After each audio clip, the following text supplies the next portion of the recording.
สวัสดีครับพี่น้องเบิร์ดสุภูสุคนเนาะตอนนี้บอยอดก็อยู่กับบ่าวต้นสวัสดีครับบ่าวต้นครับสวัสดีบ่าวยอดสวัสดีครับ FC บ่าวยอดก็สุคนเนาะสำหรับมื้อนี้พี่น้องบอยอดก็ได้มาห้องบ่าวต้นหลายคนก็สงสัยว่าโอ้คือมาหาดุใช่มื้อนี้เป็นมื้อพิเศษนะพี่น้องเนาะเป็นมื้อพิเศษนั่นก็คือบ่าวต้นพี่น้องมอบตู้เย็นเนาะหน่วยนี้พี่น้องให้บ่าวยอดเนาะเพื่อจะนำเดินทางกลับที่ปทุมเนาะจะเรียกแก๊ปกลับเพราะว่าเพิ่นได้ตู้เย็นใหม่แล้วเนาะตู้เย็นใหม่ บ่ต้นซื้อตู้เย็นใหม่พี่น้องเอ้ยบ่ต้นซื้อตู้เย็นใหม่เนาะอันนี้คือตู้เย็นตั้งแต่มูลมังมรดกนั่นนี่มูลมังมรดกของบ่าวต้นตั้งแต่แบบอยู่กับน้องมนต์ครั้งแรกเนาะก็ซื้อตู้เย็นมือ2ทุกคน800 บาทบ่าวต้นซื้อ800 บาทก็ใช้ประมาณ3 ปีเลยล่ะ3 ปีแล้วประมาณ3 ปีเนาะแต่นี่ก็คือแบบว่าเพื่อนแบบว่าบ่าวต้นเอาบ่ตู้เย็นเขาจะขายเนาะแต่เขาจะง่ายห้องนะ1,000บ่าวต้นก็ซื้อไว้2 เดือนนั่นแหละเขากำลังมาส่งหมู่บ้านนี่บ่าวต้นกำลังจ้างแก๊ปมาส่งหมู่บ้านนี่เนาะคือรวมๆทั้งค่าส่งทั้งค่าซื้อกับต้น1,500เนาะยืนทางนี้1,500ถือว่าใหม่นะถ้าบ้านเฮานี่ซ้ำนี่5,000สบายเลยนะบ้านเฮาเนี่ย5,000 6,000สบายเลยเนาะบ้านเฮา5,000 6,000สบายเลยนี่เนาะทุกคนยังโอเคอ่ะทุกคนเนาะก็ยี่ห้อดีอยู่อันนี้ก็ยี่ห้อดีคือกันแต่มันก็เก่าแล้วก็ถ้าบ่มีไส้ก็ถือว่าโอเคนะเวลากับข้าวเรือนเนาะสมมุติว่าเฮาซื้อลาบหมูหรือว่าป่นปลาทูมาจากตลาดเนาะ20 บาทเฮากินเอาเงินเฮาก็ใส่ตู้เย็นไว้มื้ออื่นเฮากินได้ต่อถ้าเฮาบ่มีตู้เย็นเฮาซื้อมาแจ่วปลาทูมา20 บาทเฮากินบ่หมดเฮาถิ่มพอเก็บบ่ได้มันเสียนี่ก็คือสิ่งที่ประหยัดเงินเหตุผลของการมีตู้เย็นตัวบางคนคิดว่าเปลืองไฟกับประมาณเดือนนึง3-400ทุกคนถ้าเฮาจดเบิ่งรายละเอียดของกินที่เฮากินบ่หมดแล้วเอาไว้ตู้เย็นมันสิประหยัดได้ซำใดตอนนั้นแหละคือว่าแบบว่าเขาอยู่นะคือบ่ยอดก็อยู่ห้องเนาะบางทีลูกมาแล้วแบบบางทีเขาไปรับลูกนะเวลาเขาซื้อเครื่องมาบอกว่าซื้อขนมซื้อไก่แบบนี้นะมาเขาก็อยากมาเฮ็ดกินเองบ้างนะอันนี้พอซื้อมันแพงเด้เขาซื้อก็20 40 50มื้อนึงก็200-300อ่ะมื้อนึงถือว่าค่าแรงผู้นึงอ่ะเบิดเลยนะในการที่แบบว่าถ้าเฮามีตู้เย็นนี่ก็สิลดพรนี่คือตู้เย็นไก่ในโลนึง75 บาทบ่ต้นไปซื้อวันไก่ในโลนึง75 บาทถ้าเฮาทำกินเองกินได้2 วันโลนึงนะอย่างกินหลายนะโลนึงได้2 วัน75 บาทนะตกวันละ30 กว่าบาทกินข้าวถ้าว่าเฮาไปซื้อคนอื่นก็60 บาท50 บาทนะแต่ว่าถามว่าเฮาซื้อบ่ของคนอื่นเฮาก็ซื้อแน่แต่เฮาเฮ็ดกินแน่มันก็สิประหยัดเฮาเนาะถือว่าประหยัดแน่เนาะอันเพราะว่าบางทีเฮาเฮ็ดเฮาเบื่อแล้วก็จังไปซื้อเนาะอันนี้เฮาซื้อทุกวันบ่แม่นว่าสิบ่ซื้อหยังเลยแต่ทุกคนคือเฮาซื้อชูรสน้ำปลากาแฟอะไรอย่างงี้เนาะน้ำอัดลมนี่เฮาซื้อแต่ว่าสิ่งที่ได้เฮาเฮ็ดได้ก็เฮ็ดประหยัดนั่นแหละมันต้องก็ขอบคุณเนาะบ่อยก็ขอบคุณบ่ต้นนะที่แบบว่าเพื่อนบ่มีหั่นน่ะเพิ่นก็ยังถามก่อนเด้เพิ่นถามก่อนว่าสิเอาบ่เนาะถ้าหากเอาก็เอากลับไปเนาะก็จ้างรถกลับไปนะคือว่าทั้งที่เฮาก็บ่ได้แม่นฮู้จักกันมาแต่น้อยนะเฮาก็ฮู้จักกันผ่านโลกโซเชียลนั่นแหละแต่ว่าเพิ่นก็เห็นใจนะเพราะว่าบ่ยอดก็มาอยู่ใหม่ก็บ่มีนะเพิ่นก็เห็นใจก็ดีใจนะที่เพื่อนแบบว่าบ่ทิ่มเนาะในยามที่เฮาลำบากในยามที่เฮาจนว่าซั่นซะคือว่าเฮาก็มาอยู่ใหม่ก็ยังบ่ทันได้มีรักมีฐานเนาะหลายอย่างนะที่บ่มีแต่ว่าก็บ่แม่นจะขอเพื่อนทุกอย่างเลยพี่น้องได้เพื่อนก็บ่แม่นสิซัพพอร์ตเฮาได้ทุกอย่างเนาะแต่ว่าบางสิ่งใดที่แบบว่าเพิ่นฮู้แล้วว่ามันจะมีประโยชน์นะคือบ่ต้นเพิ่นก็ฮู้แล้วว่าจะมีประโยชน์ถึงแม้นบ่ยอดบ่เอาก็อาจจะเป็นเบาลังเนาะหรือว่าแล้วก็หลายๆคนที่ยังบ่ทันได้มีเนาะแต่คือเบาลังเพิ่นก็ยังแบบว่าบ่ปานใดคือเพิ่นบ่ได้มีครอบครัวเด้เนาะบางทีเพิ่นก็บ่ได้กลับมาห้องซ้ำบางทีเพิ่นกินข้าวอยู่นอกแล้วก็จบนะคือบ่ยอดมีลูกลูกเมียแบบนี้นะมันก็ค่อนข้างที่จะลำบากนะครับบ่มีตู้เย็นนะพี่น้องอยากกินน้ำเย็นเฮากรอกเนาะในตู้กรอกน้ำกรอกมาแล้วใส่ตู้เย็นไว้กินน้ำเย็นถ้าว่าเฮาบ่มีตู้เย็นเฮาต้องซื้อน้ำแข็งอ่ะเฮาต้องซื้อน้ำแข็งมื้อละ10 บาท10 บาท10 บาทเดือนนึง300ถ้ามีตู้เย็นน่ะค่าไฟก็เดือนละ300แต่ว่าเราซื้อพักมา10 บาทเฮาใส่บ่หมดเนาะสมมุติว่าซื้อใบแมงลักมา10 บาทเราใส่ครั้งเดียวบ่หมดเด้เขาต้องแบ่งไว้อีกซื้อ10 บาทเขาใส่ข้างละ5 บาทได้ใส่2 ครั้ง2 ครั้งนี่แหละคือความประหยัดของการมีตู้เย็นทุกคนคือบางคนก็คิดเห็นต่างว่ามันเปลืองค่าไฟ บ่ต้นบ่คิดแบบนั้นเนาะบ่คิดแบบนั้นบ่คิดว่าจะเปลืองค่าไฟบ่ต้นคิดว่าอาหารที่เหลือแล้วเฮาเก็บได้อืมสิ่งใดที่เฮาซื้อน้อยบ่ได้เฮาก็ซื้อหลายมาใส่ตู้เย็นไว้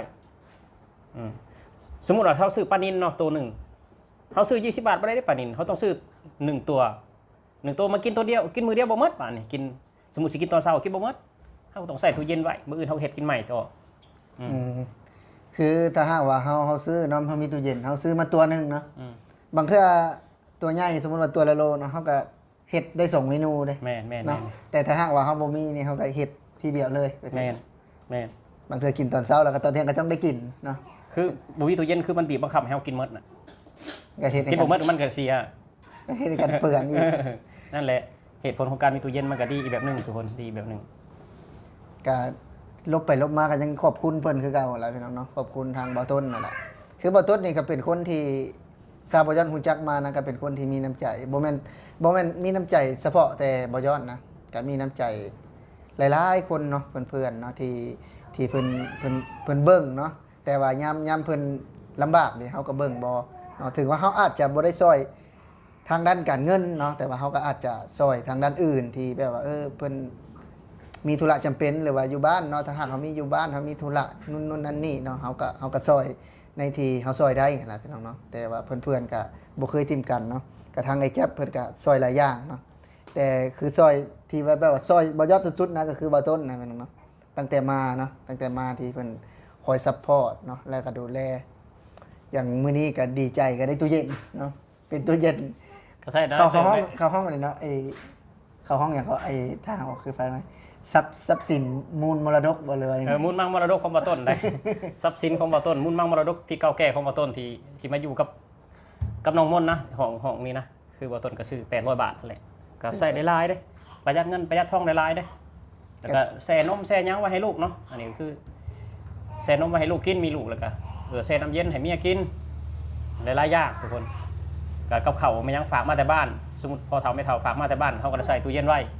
นะใส่ตู้เย็นไว้ถือว่าโอเค ก็ถือว่าถ้าหากเขามีแล้วมันก็จะดีนะ แม่นดีแน่นอนให้เจ้าคิดดีๆเลยว่า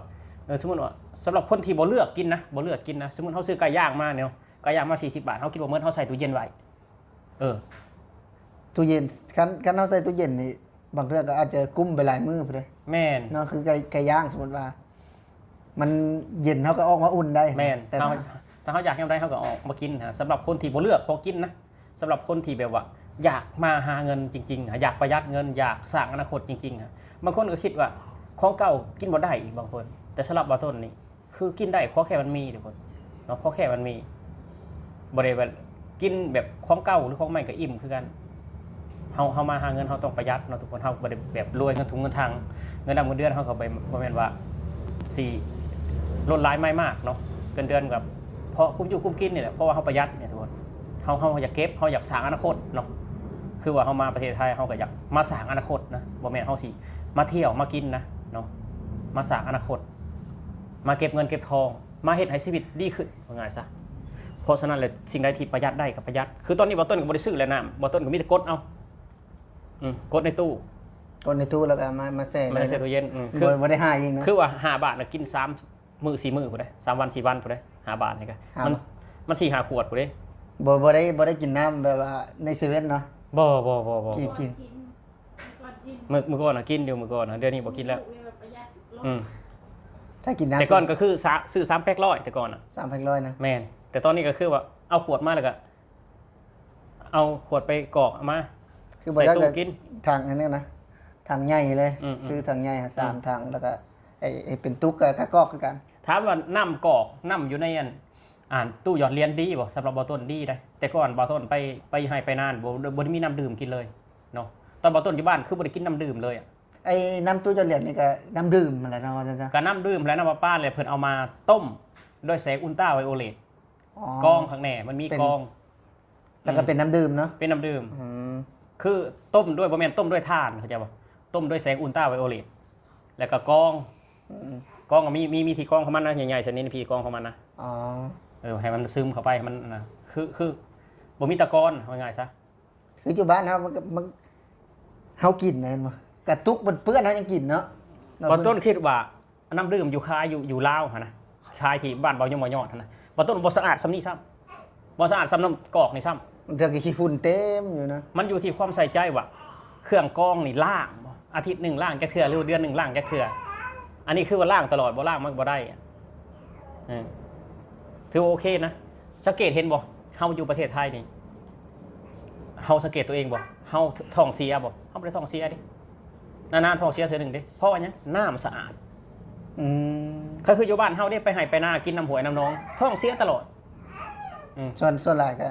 บ้านนอกก็ส่วนหลายจะกินน้ำสร้างอะ เพราะว่าหนึงเนี่ยถามว่ามีบ่เงินซื้อนะมันมี แต่ว่ามันบ่ได้จะมาตามจำนวนได้สมมุติว่าเฮาเอาซื้อหลายก็บ่ได้เด้อันนะบ้านเฮาน่ะซื้อหลายก็บ่ได้ แต่นี่ไปกดเนาะกดจำได้ก็ได้ แม่นบ่อึด มันบ่ได้มีจำกัดเด้ คือน้ำอยู่ในประเทศไทยบ่อึดนะน้ำหลายกว่าคนซื้ออีกประเทศไทยเขาเฮ็ดผลิตน้ำดื่มหลายบริษัทนั้นบริษัทนี้น้ำดื่ม3แพ็คร้อยแห่งหลายนะ คือบ้านเฮานี่เฮาไปตั้งไม่ได้ปกบ้าน ตั้งคือ มี4แพ็คร้อย คือว่าบ้านเฮาเนี่ยเขามีทุนก็เฮ็ดได้อยู่แต่ว่าการขอเนาะการขอเรื่องออยเนี่ยมันยากบ้านเฮามันยากคือบ่ต้นนี่ถามว่าบริหารได้บ่ถ้าไปตั้งโรงงานน้ำดื่มบริหารได้นะแต่ว่ามันยากในการขอนี่ขอออยนี่ เสียเงินหลายนะ คือบ้านเฮามันอยากเอาแบ่งพันแพงตลอดเข้าใจบ่เข้าใจว่าบ้านเฮาอ่ะมันบ่มันเป็นระบบคือประเทศไทยนี่ คือบ่แบบว่าเอกสารเนาะครับไปยื่นมองนี้เนาะ แม่น ให้ตรวจสอบให้เฮาแน่น้ำแล้วเฮาก็เอาน้ำไปกันตองไว้แล้วก็ให้เพิ่นวิจัยว่ามันผ่านบ่แบบนี้เนาะก็คือแล้วเนาะ แม่น แต่อันนี้มันต้องมีแทงอีก ต้องมีแทงเอาแบ่งพันแทงตลอดเข้าใจบ่คิดแบบว่าคิดงอมตรงนี้แหละ ถามว่าถ้ามือหนึงมีเงินสิไปลงทุนได้บ่ได้นะบริหารได้นะคือว่าบ้านเฮานี่เฮ็ดธุรกิจน้ำดื่มนี่เจ๊งบ่มีเจ๊งเพราะว่าทุกวันนี้อากาศมันร้อน คือทุกคนต้องกินอยู่แล้ว คนต้องกินน้ำอยู่แล้ว แต่ว่ามันยากที่การขอที่จะสร้างบริษัทน้ำดื่มนี่มันต้องใช้เงินแบ่งพันแทงตลอดแทงลายโพดมันบ่ไหว บ่มีกำไรแล้วเนาะ ผมมีกำไรเพราะไปยื่นเอกสารหมองนั่นก็แทงไปยื่นเอกสารหมองนี้ก็เอาแบ่งพันแทงอะนะมันยากคือแทงก็คือบ่แม่นเงินกีบได้แทงน่ะมันต้องเงินบาทพร้อมแทงอะ ใช้เงินบาทอีก ใช้เงินบาทแทง พี่น้องก็ถือว่ามาขอบคุณอันนี้เนาะแต่ว่ามื้อนี้ก็อาจจะเว้ายาวไปแน่เนาะยาวไปเรื่องแบ่งพันแทงเนาะมาขอบคุณเพิ่นที่เอาตู้เย็นเนาะซึ่งว่าไอ้เท่าใดไอ้ขาดอันนี้นะตู้เย็นเนี่ย อะไร ไอ้ขาดส่งรถนะค่ารถนะ 500กว่าบาท 500กว่าบาทและอันนี้เด้ อันนี้นะให้ฟรี อันนี้ถือว่าเพิ่นให้ฟรีพี่น้อง อืม เนาะอันนี้บ่เป็นคอนเทนต์นะเพิ่นให้ฟรีจริงๆเนาะ ให้ฟรี นี่ให้ฟรีจริง ๆ แต่ว่าบยศก็จะเสียค่ารถว่าซั่นซะเนาะค่ารถก็ถือว่าเพิ่นซื้อ800ถือว่าคุ้มมากๆนะถือว่าบ่ต้นนี่ก็เพิ่นมีแนวคิดอะพี่น้องเวลาเพิ่นซื้อนี่เนาะคือจังนี้พี่น้อง 1,000 บาทเอ้าเบิ่งตู้เย็น 1,000 บาท 1,000 บาทพี่น้อง 1,000 บาท 1,000 บาท ตู้เย็น 1,000 บาทบยศไปถามร้านมือสองนะบยศกายมานะ ร้านมือสองบ่ได้อยู่แล้ว ราคา 1,000 ไม่มีถ้าร้านมือสองถ้าว่าเขากุ้มอยู่ในหมู่บ้าน คืออยู่บ้านมาต้นนี้เขากุ้มอยู่ในหมู่บ้านก็มีโพสต์ขายมีอย่าง1,500 2,000ก็มีอยู่ แต่มันก็สิดีกว่าของบ้านกับของร้านของบ้านมันจะดีกว่าใช่ป่ะ